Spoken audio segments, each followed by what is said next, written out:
काल भैरव को भगवान शिव का रौद्र रूप माना जाता है। उनकी पूजा विशेष रूप से तंत्र साधना और शत्रुनाश के लिए की जाती है। काल भैरव की कथा हमें यह सिखाती है कि अहंकार का अंत निश्चित होता है और सत्य के मार्ग पर चलने वालों की रक्षा स्वयं भगवान करते हैं। ब्रह्मा का अहंकार और काल भैरव का प्राकट्य। प्राचीन काल में जब सृष्टि की रचना हो रही थी, तब भगवान ब्रह्मा, विष्णु और शिव के बीच एक बार यह विवाद उत्पन्न हुआ कि सर्वोच्च देवता कौन है। इस विवाद में भगवान ब्रह्मा ने स्वयं को सबसे श्रेष्ठ बताया और भगवान शिव का अपमान करने लगे। ब्रह्मा के इस अहंकार को देखकर भगवान शिव अत्यंत क्रोधित हो गए। शिव जी ने अपने रौद्र रूप से एक शक्ति प्रकट की जो भयानक, अत्यंत तेजस्वी और विनाशकारी थी। यह शक्ति थी काल भैरव। उनका स्वरूप अत्यंत भयावह था। वे काले रंग के थे। उनके गले में नरमुंडों की माला थी।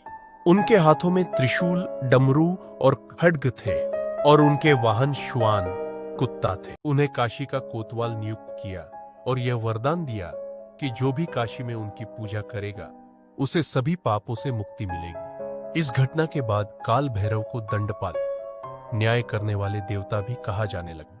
कहा जाता है कि जो व्यक्ति काशी में बिना काल भैरव के दर्शन किए चला जाता है, उसकी यात्रा अधूरी मानी जाती है। रक्षा और शत्रुनाश। जो भक्त सच्चे मन से काल भैरव की पूजा करते हैं, वे सभी प्रकार के भय, शत्रु और नकारात्मक शक्तियों से मुक्त हो जाते हैं। अकाल मृत्यु से रक्षा। काल भैरव की कृपा से अकाल मृत्यु नहीं होती और व्यक्ति दीर्घायु प्राप्त करता है।